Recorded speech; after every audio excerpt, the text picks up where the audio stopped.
I would invest in the first 7 minutes of meeting him in person. I had never met him before. I knew very little about him and the brand. And we were 7 minutes into getting to know each other. And I said, how much are you looking to raise? How much do you need? He told me the number. And I said, I'm in for X amount. And that was it. I was in. And I'm the founder and managing partner at Founders Row. I was the largest franchisee in Orangetheory Fitness system. Built my first studio in 2014, sold to private equity in 2017, stayed on for another 3 or 4 years after that. Founded SweatHouz in 2019, and kind of here we are now with Founders Row. And I think this is kind of hopefully my last chapter and the last thing I kind of do. It's a very lonely mountain. You are climbing that mountain and every decision's on you. It's very lonely and it's very hard. But for a 60-day period, I was the most depressed I've ever been. I could not find my journey. I didn't know what it was. If you would have told me 9 months ago that I was going to be speaking to Harvard Business School about Founders Row and what we're building, what we're doing, I would have been like, you're crazy. The most important thing is for me was I've got to share my mistakes with as many people as possible so they don't make the same mistakes. And that's really what I'm supposed to be doing. When you wake up every day and choose happiness, man, it's powerful to choose happiness every day. You sold a majority stake of SweatHouz. Yeah. Did that feel like winning or losing for you? That's a loaded question. There's a lot in that one. There's a lot to unpack there, Ben. A lot. We got time, man. All right, everybody. Welcome back to another great episode. Today, we are here with my man, Jamie Weeks. Welcome to the show. Thank you so much. I really appreciate you having me. I am excited for this one, guys and girls. Now, he is coming with a wealth of knowledge. Jamie has an extensive background, which we're going to get into. I'm not going to spoil it, but I will tell you, he has one of the most impressive careers I've ever seen. He's gone from a high pressure, high stakes lifestyle in the world of finance to being a multi-founding entrepreneur, scaling multiple locations across cities. And oh man, he has taken over. But through all of that, he's also going to reveal a ton of wisdom, a ton of knowledge, and you are going to be surprised at the amount of empathetic servant leadership this man carries with you. But he will explain all of this and so much more, which I am not going to spoil as soon as we get into it. So we have one hell of an episode today. Let's get into it. All right, Jamie. So can you tell us a little bit about who you are, what you built, and how you did it? Yeah, of course. First, thanks for having me on. So right now I'm the founder and managing partner at Founders Row. We started it in September of last year. We are, it's not a private equity firm. We're more of like an operating partner that invests in early stage founders and incubate brands ourselves. Prior to this, I am the founder of SweatHouz, Infante sauna cold plunges. We've got 100 locations around the US today, probably another 100 this year. I founded it in 2019. Prior to that, I was the largest franchisee in the Orangetheory Fitness system. I built my first studio in 2014, sold to private equity in 2017, stayed on for another 3 or 4 years after that. Founded SweatHouz in 2019, and kind of here we are now with Founders Row. And I think this is kind of hopefully my last chapter and the last thing I kind of do.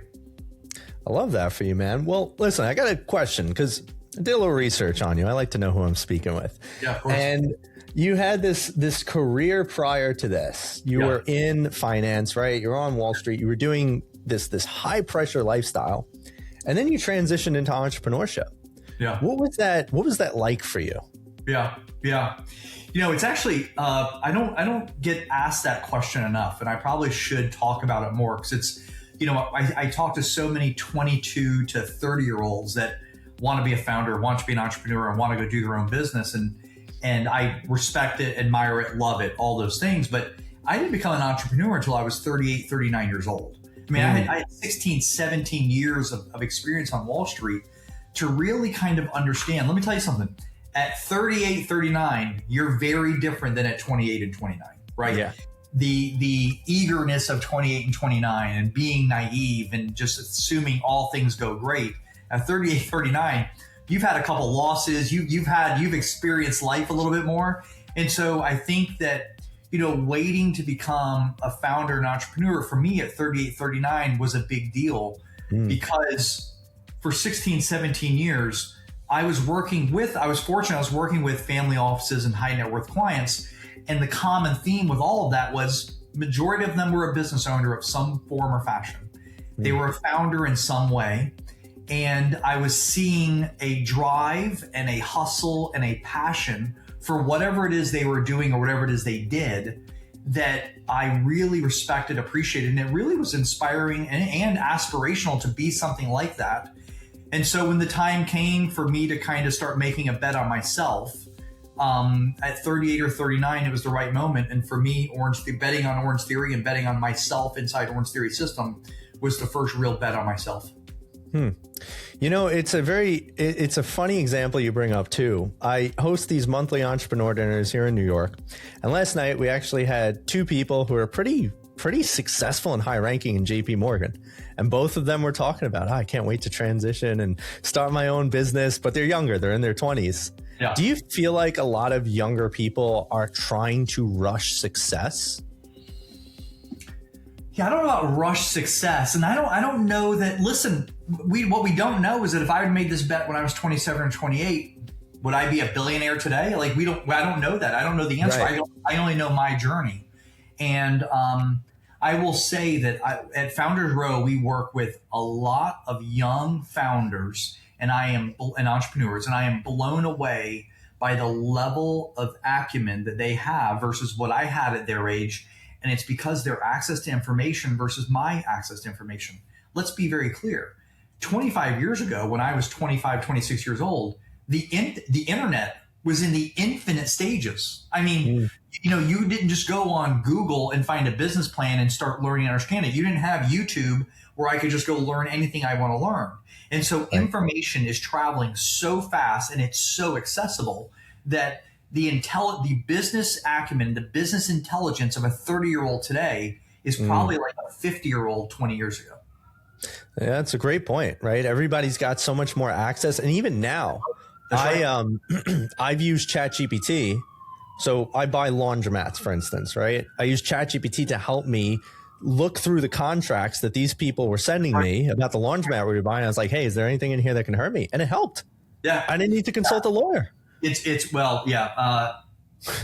Wilson Legal AI is the best of the best that I've used. Is the best. It's as good as it gets, and it's amazing what's happening there. But I will tell you, the younger people that I talk to that are using AI to help them build a business, the problem they have is they don't have the experience and they don't know what prompts to ask. I was just doing a call with a founder who wants to open something in New York. And she was describing it to me, and it's a small space. And she was like, instead of having walls, we're going to have curtains. And I go, well, if you have curtains, the fire marshal in New York City is going to walk in and say, well, these curtains are flammable. Now you're going to need sprinklers. If you had walls, you wouldn't need sprinklers. And she was like, what? I'm like, yeah, you'll learn that when you build a couple spaces in New York City and Boston and LA where permitting is really difficult. And she didn't have that in the model. And so on 2,500 square feet, adding sprinklers to 2,000 square feet or 2,500 square feet could be $100,000 miss. Oh, yeah. And so, it's one thing to be able to have AI help us and guide us. It's another thing, like myself, to have 31 years of experience to know the prompts to put in Claude, to put in, OpenClaw with my agent and all these things. If you have the experience and you have the prompts, that's a game changer in this whole thing. And so I think when you take an early stage founder that's 25, 26 years old, you pair it with a Jamie Weeks in a Founders Row, and then you have AI in the right prompts, that's a game changer. That's an absolute game changer. And that's why we're seeing the power of private equity is now moving towards the early stage operator and the early stage founder, because information now is so available for everybody. That makes so much sense. And, it's interesting, too, because you do talk about experience being a very big key factor. And I agree with you. And I'm curious, you had this time working on Wall Street with these interesting individuals, the family offices, et cetera. When you started getting into entrepreneurship and learning a lot more about the space, you probably already stepped into it with experience, right? So now when you started getting into this, what did you already maybe come in knowing that you think would have been one massive thing that founders should know, either when starting a business or buying a business? Yeah, it's a fair question. And I think it's going to be obviously different for each person. Of course. I will tell you this. There is no replacement for a founder's vision. Right. There's no replacement. And if you have a vision and your self-belief in that vision is so strong and you can answer almost any question, that is the key to building the team and building the investors and building all the things around it. And now there's going to be holes and people are going to poke holes, and that's part of it. There's going to be a sniper in every room that's going to say, yeah, you didn't think about this, you didn't, and that's fine. That's part of it, because that's actually life as well. You're going to have snipers in life that try to shoot you down and try to do those kind of things. But I will tell you that between 20 years of Wall Street and the last 10 or 11, 12 years now of in private equity and being an entrepreneur and scaling and creating businesses, the founder vision is the single most important thing. And those high net worth clients and those family offices that either had a business and sold a business, I look at those patriarchs of those businesses, and they had a vision. They had a very clear vision of what they were trying to achieve and what they were trying to do. And if you can communicate that vision and can communicate clearly what you're trying to do and how you're trying to achieve it, it actually gets very easy. But we always find founders that also, they know where they're trying to go, but they don't have a vision around it. They say, well, we're going to do X, Y, Z. And I'm like, okay, that's great. How do I get to X, Y, Z? And they struggle with that. So they have the end, but they don't have the work through of how to get there. Yeah. That's where vision is really, well, this is step one. This is step two. This is step three. If you listen to Elon, probably the greatest visionary of all time, when he talks about where we're going, he talks about it in steps. Well, first we have to go to the moon. And then once we get to the moon, we can then launch from the moon to go to Mars. And once we go to Mars, we can then launch from the moon and from space. He talks in stages and steps. And so my recommendation to early stage founders of what you really have to focus and hone in on, have a very clear vision, but the vision can't just be the end result. It's got to be everything. Right. What's the infamous quote? A dream without a plan, or a goal without a plan is just a dream. That's right. That's a lot of visionary, right? And I think founders inherently are visionaries, because for you to want to build something that doesn't exist means you have to see something great.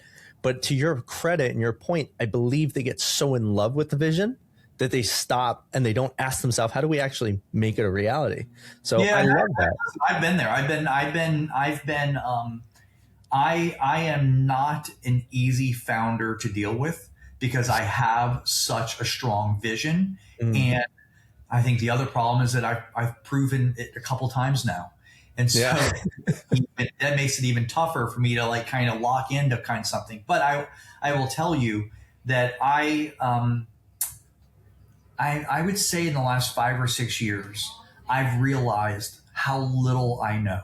And I think when you start like a 27 or 28-year-old, I've done some calls with some young guys. It's never the females, by the way. It's always the guys. Always. That are so confident in where they're going that they can't give it all to me. And I wish that those guys every now and then would say, hey, I don't really know how to get there. Can you help me think through this? Because that vulnerability of, I have a vision, but I need help thinking through the steps of the vision, you have no idea how much that will do for you. You're doing, by being vulnerable about your vision needing help, you're doing so much for yourself. You have no idea how much you're helping yourself. And so I would say go into those conversations, go into describing your vision and say, here's my vision. There's 3 things I haven't figured out. And you'll see in my vision, I haven't figured them out yet. That's where I could use your help. When someone says that to me, I'm immediately perking up and listening to see if I can help. I love that. One of my mentors, his catchphrase is stay curious. Yeah, I mean, listen, I'm learning more today than I've ever learned in my entire life. And the more I learn, the more I realize what I don't know.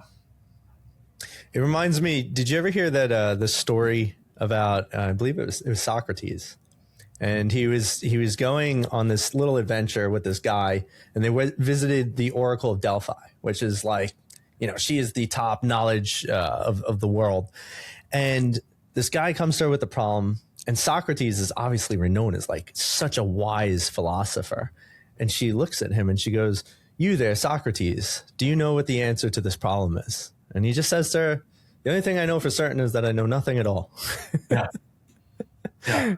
Such an interesting moment.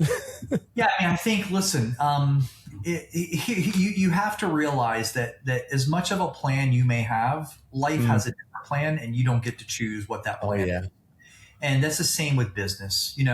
I mean, we're launching 2 brands this year. We're incubating 2 brands. One is Baking Social, which are baking classes with a coffee shop and bakery tied to it. That's cool. Yeah, it's cool. It's going to be great. I mean, I think we're timing it perfectly. It's community driven. It's 20 classes. It's a cinnamon roll class on the Saturday and Sunday morning. It's a brownie class. It's a sourdough class. It's a focaccia and olive oil cake class. It's all the fun stuff and community. Get me hungry. Yeah, exactly right. But I've never done anything like this. And so I reached out to two people who have been in this space for a long time, who are both older and wiser than me. And I begged them both to be mentors in this, and I make them advisors in Baking Social, and brought them on as partners and gave them a little equity and a little bit of cash compensation, because I've started to realize that I need people who know so much more than I do. And I've always tried to build my teams with people who have just very different talents than me, very opposite than me. I'm such a big personality and I have so much opinion that I need some people to kind of balance me on the other side. And so the more that founders and entrepreneurs can realize there's a lot of stuff I don't know and I need the right people around me. Again, it's that vulnerability that's going to create the success. You know, that brings me to this question. The CEO works for the employees. That's the statement that I think a lot of people should embody. And it's a statement I believe you embody. How many leaders do you think actually believe that, though? Very few. It's a fragment, right? I think that's the opportunity. I mean, I think the opportunity is a leader that leads with empathy, and a leader that focuses more on other people than they focus on themselves is a rare leader. And those are the ones that tend to do extremely well. And I think that's one of the problems that we're seeing in private equity. I think in private equity, I want to be very clear also, I think 60-70% of private equity does an amazing job. I think there are firms like Leonard Green out there that are the best of the best. I think what McConnell Smith does at VMG is amazing. I think El Catterton's amazing. So I don't want to blanket everybody, but I think there are a lot of private equity firms out there that are spreadsheet CEOs and have never operated a business and have never been a founder. And so when you have a private equity firm that is investing in a founder and a founder's vision, but they've never been a founder themselves, they don't really understand what it's like to be a founder and have that vision. And I think that separation is actually what's creating the opportunity for like a founder's row, where we can be peers with founders and say, I emotionally understand what you're dealing with. I get laying in that bed, staring at the ceiling all night and just going through it nonstop, the problems and the things and how I'm going to fix it, right? I can't say that there's a lot of, small to mid-sized private equity firms that have never been founders that have ever done that before and worried about making a paycheck, making payroll the next week. I got to tell you, that's a big part of this. That's a big part of this, and it's gotten forgotten. No, I appreciate that. I mean, that's one of the biggest things I see with a lot of clients I work with too, is like they're just up all night. They're not sure, even if they've raised, they're not sure how they're going to raise the next round, or can they make payroll even with what they raised. Then you got the investors breathing down their back. There's a million things that go on, and you just can't understand it unless you're in it. And I think that's a thing too, is because these founders, they are so lonely. Getting not only having other founders to talk to, but having other founders in similar stages, or just people that understand your journey, is still few and far between. So it's really beautiful what you're building. Yeah, no question. I mean, someone asked me, I did a podcast a couple of weeks ago, and someone asked me, what is it that we provide to founders? And I said, man, a shoulder. I was like, I mean, listen, I don't want to talk just about, my bad experiences with private equity. We've had some good ones as well, but just having someone to vent to, having someone to talk to that understands the position you're in, the empathy that you have for other people. And it's paramount to that founder to have someone like that. And I'll be honest, some of those private equity firms, they don't care about your emotional well-being as the founder and what you're doing. They care about Excel and the numbers and the spreadsheet and the KPIs. Where we have that, and it's like, hold on, man, I'm dealing with a lot of shit here. There's a lot going on here. Right. 100%. And I think that's the biggest thing is making sure that founders have support. So, I actually have a question for you too, because I've seen a lot of interesting turmoil come around events where people sell or have liquidity. Now, you sold a majority stake of SweatHouz. Yeah. Did that feel like winning or losing for you? And that's a loaded question. There's a lot in that one. There's a lot to unpack there, Ben. A lot. We got time, man. Listen, I sold 65% of that business in February of 22. You think about the period of February of 22. I mean, we are basically mid-pandemic, maybe on the back end of the pandemic, but you don't realize you're on the back end of the pandemic. I had a fitness business that I was concerned about making it and saying, hey, I rolled a pretty big number in Orangetheory, and are we going to be able to get that money out? What's going on here? I mean, we thought we had the right path, but boutique fitness got hit really hard in 2021 and 22, really hard. And so I sold that business. I sold the majority of that business. And listen, I don't got to be a little careful with how I word this. Sure. If I could do it differently, I would do it differently. We'll leave it at that. If I could do it differently, I would do it differently. And it is what it is. And I think those are the mistakes that I've made, that I'm trying to help founders think through things a little differently and go to people and say, I'm 51 years old. I have made every mistake you can possibly ever make in the history of the world. Somehow I'm still standing. Let's learn from my mistakes. Let's don't learn from my wins. The wins are easy. I can help you win and make money. That's the easy part. Let's just don't fuck this up. Let's do our best not to kill everything we've built here, and learn from my mistakes. That every mistake I've made, I could have killed the business 100 times over. And so I think that's where I'm going to be where I already am, really helpful to a lot of founders. Yeah, I understand, right? Because you always learn something from each experience, that even as prepared as you wanted to be, you always could have been more prepared. Oh, no doubt. And I think, listen, you've got to start admitting you make mistakes. And when you admit that you made mistakes, and you can really look yourself in the mirror and say, I can do better. I've got to be a better leader. I got to be a better person. I got to be a better husband. I got to be a better father. I got to be a better friend. Here's how I'm going to do that. Listen, that stuff comes with age and time, and it comes with something that, you start maturing. It took me a while to mature into this, right? I was not the same person 4 or 5 years ago, 6 years ago. It took really kind of an ego check that we all have to have every now and then, to step back and say two things. Number one is, I can do this better. I'm going to make mistakes, but I can do this better. But the most important thing is, for me, was I've got to share my mistakes with as many people as possible so they don't make the same mistakes. And that's really what I'm supposed to be doing. You have obviously you have a really great outlook because of your experience. And I know that there is a big part of you that is, would you call yourself a bit of a philanthropist? Yeah, I mean, listen, I hope that over my next 30, 40, 50 years, I'm only known as that. But I would say I got a ways to go. But yeah.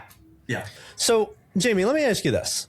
Because now you're very involved in wellness. Obviously, you have a whole beautiful outlook on life. You're an empathetic leader. You're a compassionate leader. You want to be more of a philanthropist.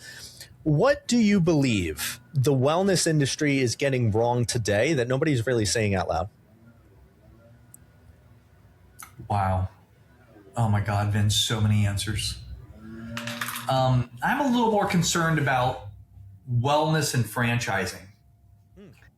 I don't know that the franchise model is always delivering the best in health and wellness.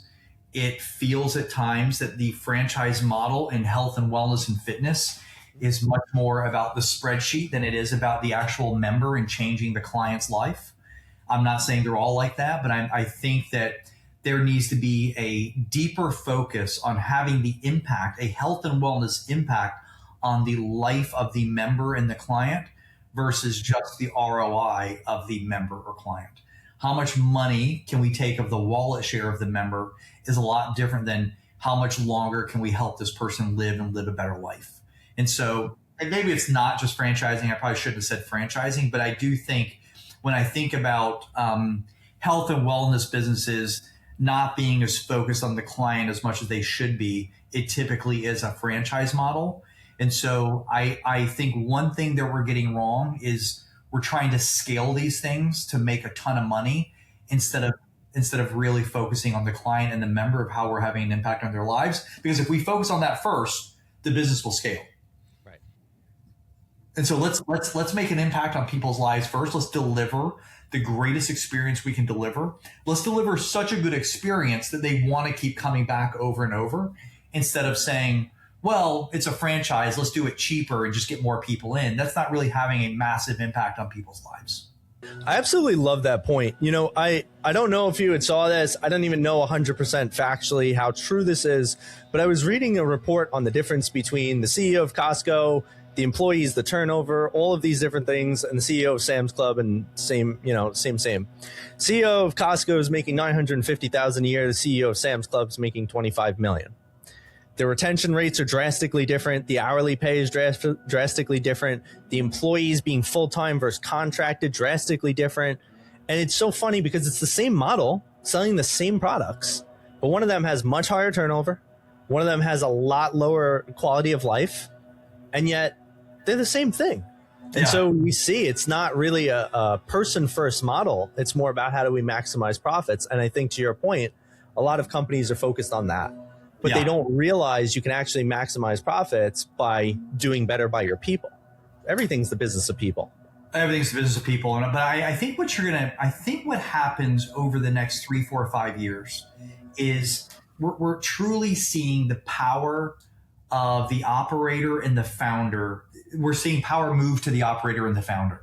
And if the power is really moving, less spreadsheet and more NPS scores. How much am I really delivering to that client member? How often are they referring other people? The breadth of a business is defined by how often that client is using your business for a service or a product. That's the true breadth of a business. And so, you know, when you have something like an Orangetheory that at peak, we had people coming 9 times a month to use our service. That's a massive number.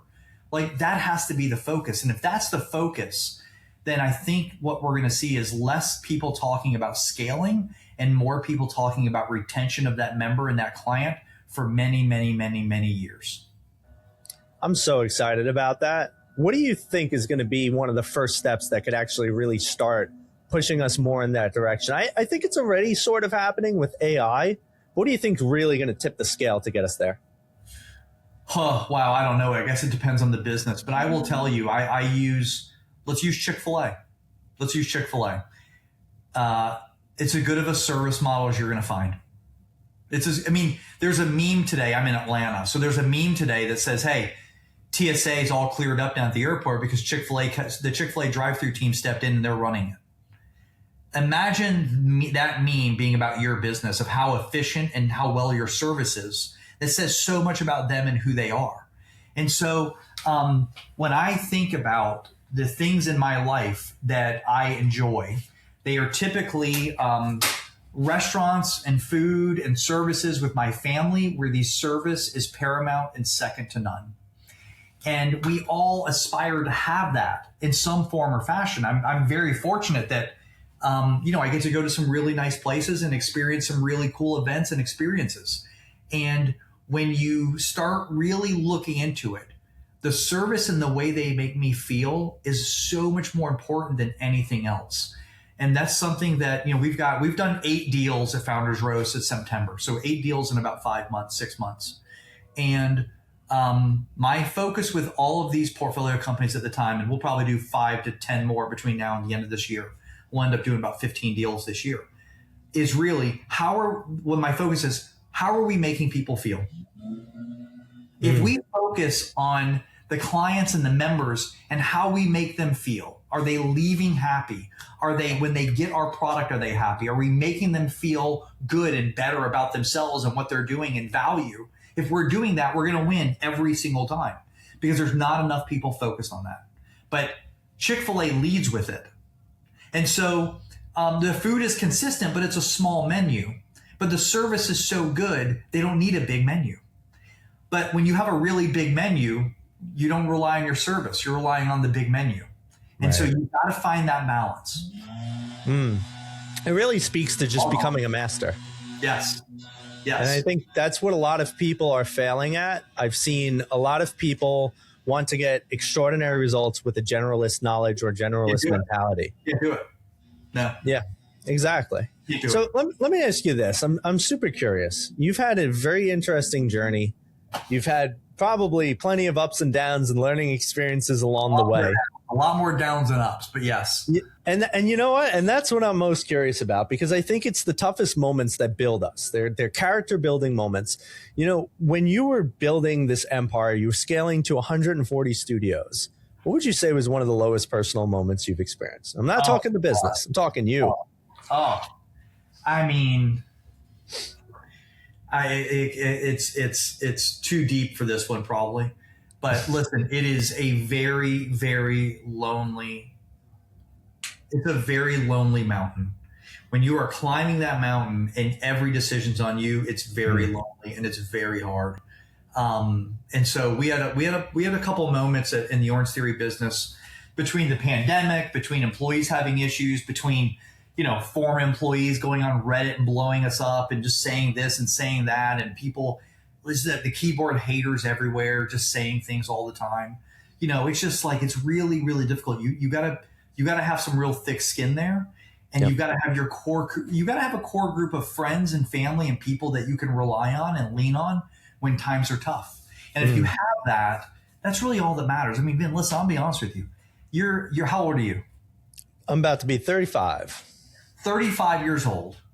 And so here's what I will tell you. That's a perfect age, by the way. 35 is an amazing age. You're really starting to figure life out at 35. It's starting to make sense. You're going to have at 50 and at 35 and at 45 and at 65, you're probably going to have 5 really close friends that no matter what you say or do are always going to be there for you.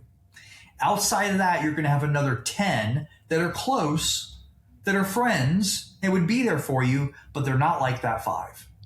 And so when you realize really quickly that no matter what you do, good or bad, you're probably going to have 5 friends, you start realizing really quick, it really doesn't matter what the other people say.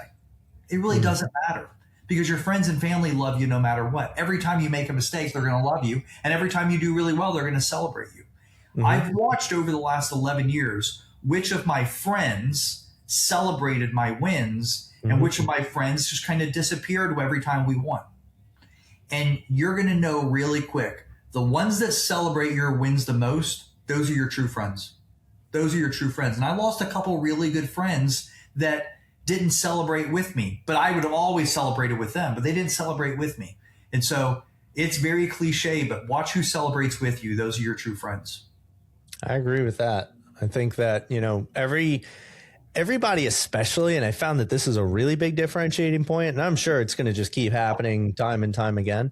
But once you really get into whatever it is you're building, right? Like I had plenty of friends back when I was a firefighter. I had plenty of friends back when I was a psychotherapist and working those 9-to-5s. The minute I got into entrepreneurship, start seeing everybody's personalities change very quickly. Oh yeah. Listen, most people don't want you to win. Because it makes them look bad, they think. They don't realize that they're on their journey and you're on your journey, and your journeys have nothing to do with each other. And so I want everyone to win. I mean, I'm telling you, there's like 3 or 4 people I really want to lose, but the majority of people, I want them to win. I want them to win. There's like 3 or 4 I'm like, I hope they lose, but everyone else I want to win. And that's probably pretty natural. But I make it a purpose that when someone wins, who I may not be very close with, I reach out and I'm like, hey, I just want you to know I saw this, or I'm so happy for, I'm so proud of you, because I wished more people had done that with me when I had a win. And so I just want to do some of the things that other people didn't do to make sure people know that I care and that I'm here for them and that I love them winning. And there's just no reason to go through life with a negative connotation on anything. What's the point? I agree. It was oh man, I love quotes. One of them was people want to see you do good, just never better than them. That's right. Yeah. Very interesting. I have a few friends that I want to do better than me. Right. I've got a lot of people in every portfolio company. I hope they do better than I've done. Every single one of them. It's just more fun to win with other people too. I agree. Yeah. Winning alone is no good. It's not as fulfilling, right? No. And I feel like I've seen that time and again. Almost every business, actually, I shouldn't say almost every business I have, except for my coaching business, I have a business partner in, and my business partners are my best friends. And I spend the most time with them. We get our families together. We talk about life. Yeah, I love that. Why not? Yeah, of course. I totally agree. Love that. So let me ask you this, Jamie. I'm curious because obviously you've really, you've definitely shifted as a man, right? Like it's seen. You're in Wall Street. You're this high pressure finance guy. Then you get into entrepreneurship. Then you do the business sale. Then you do the scale. Then you do all these things, and you come out on this other side as this guy who just wants everybody to win, who's been through life and understands it a little better than most. And you developed this piece of you. Or actually, maybe a better question is, did you develop this piece of you? Or was it always there? Were you always a caring, considerate guy? Or was this something that came with just age and experience? Yeah, I think it was always somewhere it was in there. I think that there was a period of time where I led with ego. I think there was a period of time where I led, which had a big old jet fly by. I think there was a period of time where I led with, we all have faults. And we make up for those faults by overcompensating on something else. And so I think what has happened for me personally in my journey has been, I'm someone that I like to do things a little bit different than the traditional way. And I have really kind of found my path by saying, I don't know that all traditional private equity is the right path for founders. I think that it has gone a little bit more sideways than what it used to be. And I think that going from 2,000 private equity firms to 15,000 private equity firms has caused that. And I think a period of low interest rates hid a lot of intelligence behind leverage. And I think when we got away from low interest rates and we couldn't just apply leverage and hope things go well, that we're starting to really expose those in private equity that know what they're doing and those in private equity that don't know what they're doing. And I have found a lot of grace in myself of trying to be, have maybe a little more common sense with a founder and entrepreneur and lead with empathy, because the one thing that is truly missing in private equity is a founder leading with empathy. It's rare. It is. I mean, again, I talk about this one a lot. I think you'll appreciate this one. The show Shark Tank. Yeah. It's called Shark Tank. Who in God's green earth wants to take their baby, their business, their idea, and jump into a Shark Tank with billionaires who are just trying to buy it and acquire it and get the power and own the majority of it and do it their I want nothing. I want nothing to do with that. I want to be in a koi pond with other kois, and we all work together to create the greatest koi pond in the world, and everyone's happy. Like, it's not that hard.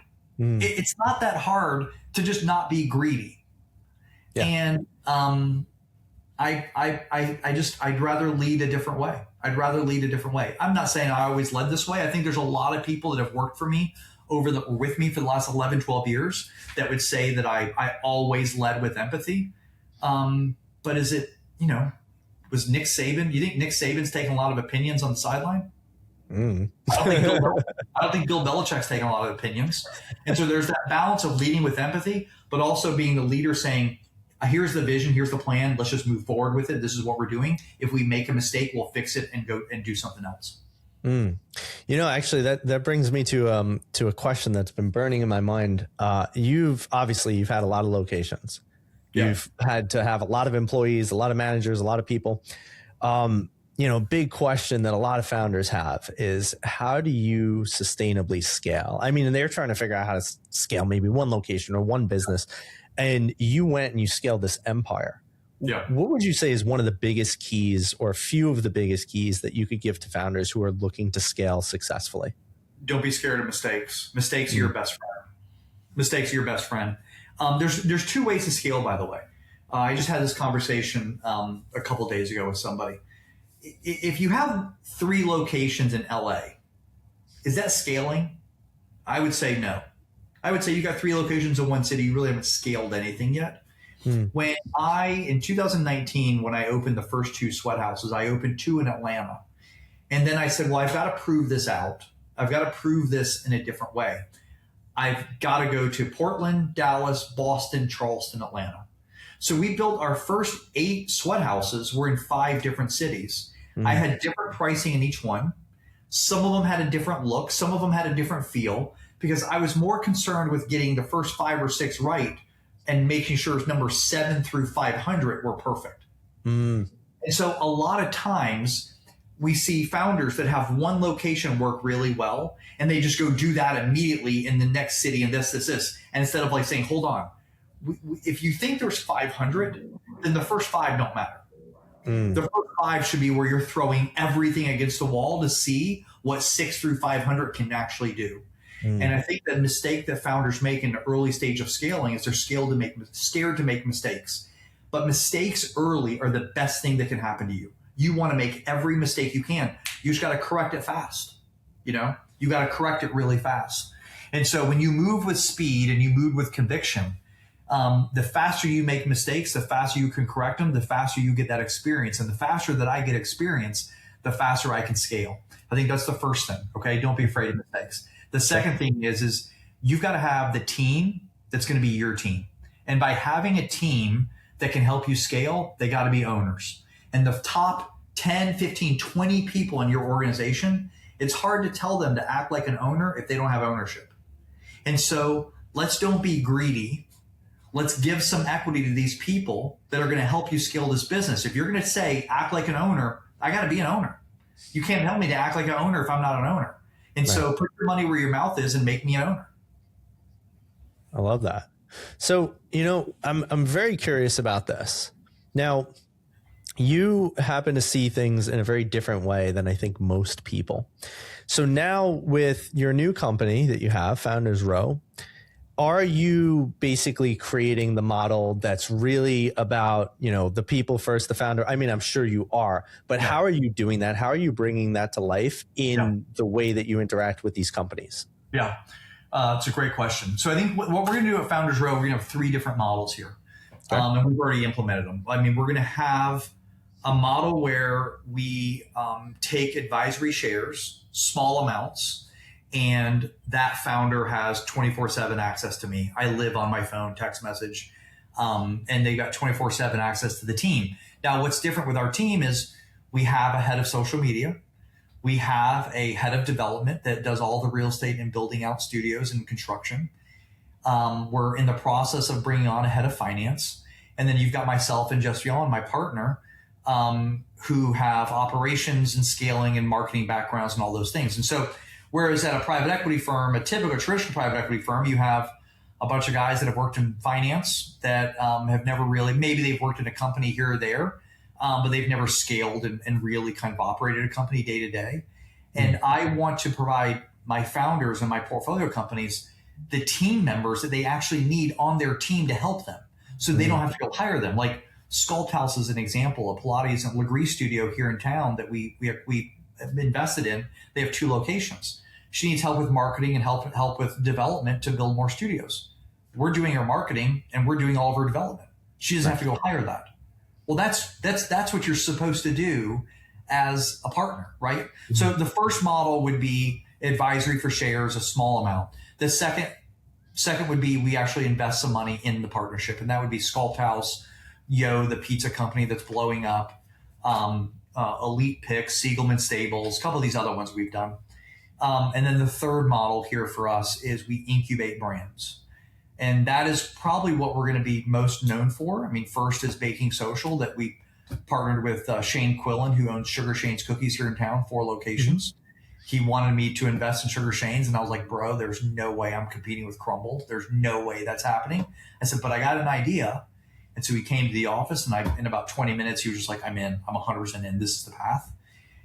And then we have another brand that we'll launch in the 3rd or 4th quarter that'll be around digital meditation, digital psychedelics, brain health, an area that I've been really researching for the last 3 or 4 years. We'll announce a partnership here in the next 60 days with a pretty big company that's been doing this. And so those are the 3 ways that Founders Row will work with founders. I'm curious. I've heard this often. And as somebody who not only built a startup and has exited and now invests in them, the quote is this: invest in the founder, not necessarily just the company. Yeah. What do you think? 100%. Yeah. I mean, there have been 2 founders. Max Siegelman's one of them, Siegelman Stables, the clothing brand out of New York, that I told him I would invest in the first 7 minutes of meeting him in person. I had never met him before. I knew very little about him and the brand. And we were 7 minutes into getting to know each other. And I said, how much are you looking to raise? And he told me the number. I said, how much do you need? He told me the number. And I said, I'm in for X amount. And that was it. I was in. And it was because of his vision. You could just listen, your gut is right 95% of the time. Mm. Right? Females, it's 99.9%. For us guys, it's probably 95%, but females are their gut's always right. I don't question it. And if you know that your gut is usually right and you just made decisions based on your gut, boy, you're able to go a lot faster. And even if your gut is right 51% of the time, you're going faster than you normally would if you had to sit around and think about it. And so I can invest in a company very quickly because I'm basing everything on the founder. I'm not thinking about, hey, I need a spreadsheet. These are early stage. I don't need a spreadsheet for early stage. And so I think investing in the founder is the key, and the founder vision. Then I'll tell you, this, if we have time, I think you'll appreciate this one. And I think this is one that you may want to mark as a timestamp. Sure. If you look at what Rick Rubin and Jimmy Iovine as music producers have done with musicians, that's the way I view Founders Row helping founders. They take a musician who is already written the songs, already performed the songs, but needs to create the album. And they take that musician and they say, okay, listen, you've got almost everything there. We've worked with so many musicians. We know how to structure this album exactly the way we need to structure it around your vision of what you want the album to be for it to go platinum. Now imagine a founder like myself, a founder a few times over, scaled and sold companies for more than $100 million in the last 10 years. If I can take early stage founders and say, listen, you're almost there, but you need my experience working as a founder and working with other founders of how to shape your brand and do this. It's no different than a music producer working with a musician. It's almost identical if you look at it that way. And that's the way we're building Founders Row. We're building Founders Row to be the producer of brands and founders and help them get it to the next level. We're not looking to ever be a majority owner. We're always looking to be a minority. I'm not looking to be a majority. This is the founder's business. And so we're looking to be a minority owner and help that founder shape their brand. It's very interesting. It sounds a lot to me like you're saying this, but I want to confirm it. Are you bullish on helping build personal brands, or is it just about like, a founder with a good vision for a good company? So like Baking Social is a personal brand. Lucky Owl Digital Meditation is a personal brand. SweatHouz was a personal brand. And so I think what I do extremely well is pattern recognition. I'm really good at pattern recognition. Being early in Orangetheory in early 2014, that was pattern recognition of boutique fitness. Being early into contrast therapy and sauna and cold plunge prior to TikTok was pattern recognition of recovery. Being early and launching baking classes around sourdough and community and people getting back in their kitchen and making organic food with organic materials and organic ingredients. We're probably early there, and creating a community around baking and baking classes. We're probably pretty early there. That's pattern recognition. And then digital meditation and brain health is pattern recognition of the next evolution of wellness. Wellness is going to go from the abs to the brain, and brain health is going to be the key. The disconnect. And listen, we've had this for 18 years now. This has been in front of us for 18 years. And prior, the other 4,500 years, we had nothing like this in front of us. And so now we're on screens for 9 hours a day. You're touching your phone 2,000 times a day. You're on it 24/7. And our brain and our dopamine is not prepared for stuff like this. And so we've got to have something that's a disconnect for 2 or 3 hours a day where you don't have this in front of you and your brain can have a reset, and it's not just sleep. And so I think where Founders Row is going to be really, really helpful to founders and to ourselves and our investors is pattern recognition, whether it be our idea or a founder themselves coming to us and saying, I have an idea and I need help. In that case, we would say, we'd like to own 10 to 30% of that business. Let's figure this out and do this. Or maybe it's, hey, I have an idea. Jess has an idea. Mike Mayer on my team has an idea. Let's go incubate this and do something like that. So it's a very fair question. I wouldn't say it's just about what we're launching, but I want to be clear. We're really good at being early to concepts and categories and creating categories ourselves. There wasn't a lot of people doing private contrast therapy in 2019. So let me ask you this. I mean, I'm just curious. Do you guys have a specific, like, to your point, a lot of these investment funds and things like that, they have a demographic. I got a buddy, he's a VC. He's like, I'm only investing in these three things. I got nothing. I'm wide open. Like, I don't know food, and I'm getting blown up on food because we invested in Yo and this thing's taken off. So everyone thinks that we know food. I'm like, bro, I know marketing and I know how to eat. I don't know food. We've got hot box pretzels, which these guys are crushing it. They're blowing up. And so now we're getting all these inbounds on food companies, and it's great. And they're all health and wellness leaning food companies. And so we definitely have an idea there. But I think when I go into, I need a haircut, so I keep doing this to my hair. I think when I go into, I'm getting one immediately after this podcast, by the way. It's driving me crazy. I think when we go into, if we go into an investment thesis and say, I'm only investing in these three things, I mean, it's like telling Michael Jordan to only shoot from the left side of the court. Like, if you're a great investor, it shouldn't matter where the investment is. You're a great investor. Yeah. You should be able to consider anything. And so I'm really good at choosing founders, because if I'm leaning on pattern recognition, that there's a pattern, like a macro pattern that I think right now is, I think in your 35 years of living and my 51 years of living, I got a feeling then we've been lied to about our food a little bit. And I think we're all starting to realize that the shit they've been feeding us and telling us is healthy is not healthy. Fruit Loops should not have been at the top of the pyramid. Let's be very clear, okay? And I think that from a macro standpoint, the transition of the food pyramid, and this is not political, the transition of the food pyramid is shifting to something that makes a lot more common sense, that organic foods and stuff that doesn't have all this BS in it is actually better for us. Right. That is a seismic shift. It is a massive shift, and it's going to play out over the next 10 or 20 years. And so if you have that macro philosophy, and then you have pattern recognition that it's happening, then if you're telling me you're going to disrupt the frozen pizza aisle by having a Greek yogurt frozen pizza that has a Greek yogurt crust that's 50 to 60 grams of protein, I would say from a macro standpoint, that's going to do pretty well. But if I went into things and said, well, I don't know food, so I'm not going to invest in food, I'm doing a disservice to my investors that people are bringing us great ideas. Yeah. No, I love it. And you blow so many people out of the water. It's such a controversial topic. I hear it all the time. Right. I only invest in what I know because that's how I read the deal or whatever the case may be. But you're right. If you're good, if you're a visionary, if you have pattern recognition, if you could see something, why can't you see it in every industry? Totally agree. I mean, pattern recognition is the key to the whole thing. Like pattern recognition, I can go back 2 or 3 years and say, okay, well, what was going on in this space? Like I just talked to a doctor. Jess and I just talked to a doctor who is brilliant, and she's going to be in the sleep space. And she's like, listen, I want to create these sleep centers to help people sleep better. And I'm like, let's stop. I told her, I go, let's stop right here.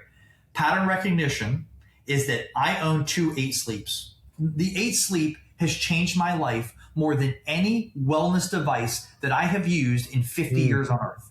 There's nothing better. It's not even close. So, and every person, I probably send 5 or 10 8 sleeps to friends and family every year, just like, you have to have this, try it. And they call me a week later. They're like, dude, are you kidding me? This is insane.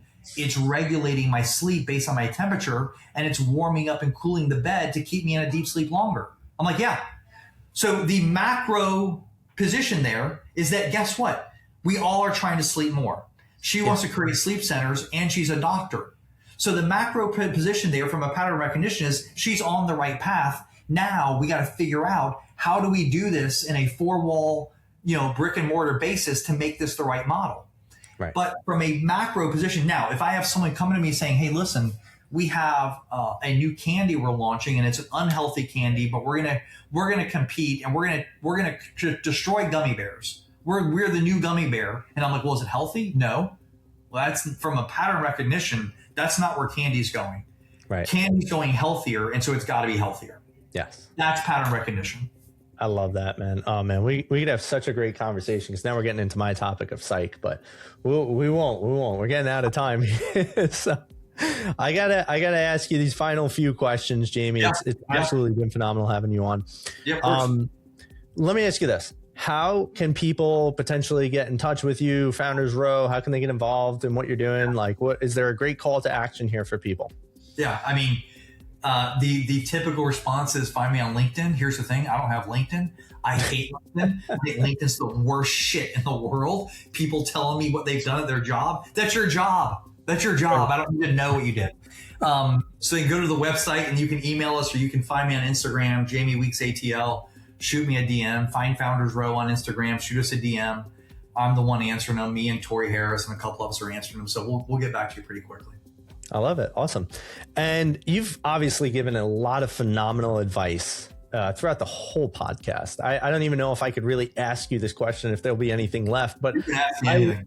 I love to always ask. I mean, is there one piece of advice that you've ever received that's maybe changed your life that you would like to leave with our audience and our listeners? Yeah. Let life happen.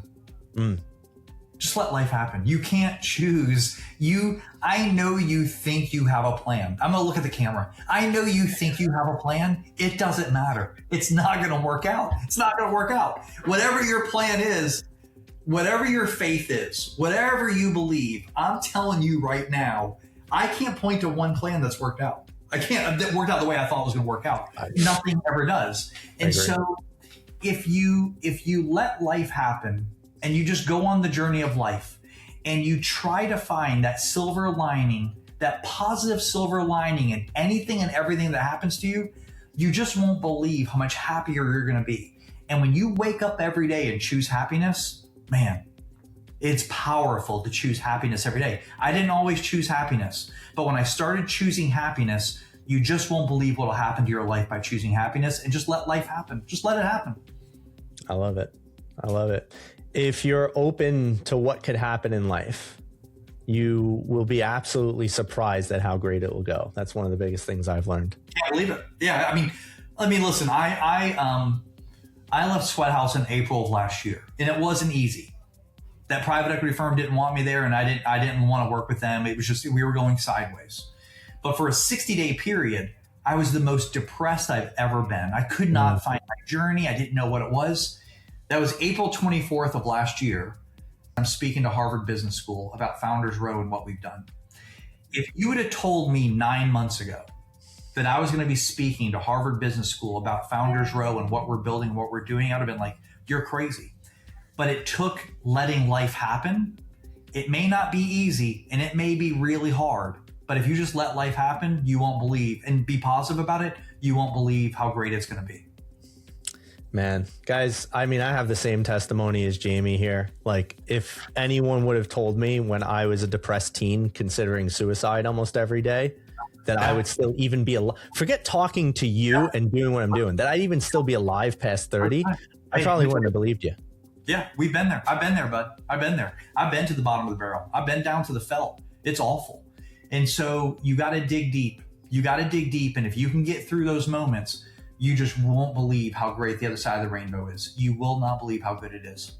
That's right. And that goes for all you founders listening. This is a podcast that mostly has some entrepreneurs and founders listening. And I hope you guys are all taking this, that there's light on the other end of the tunnel. You just have to stay curious and be open.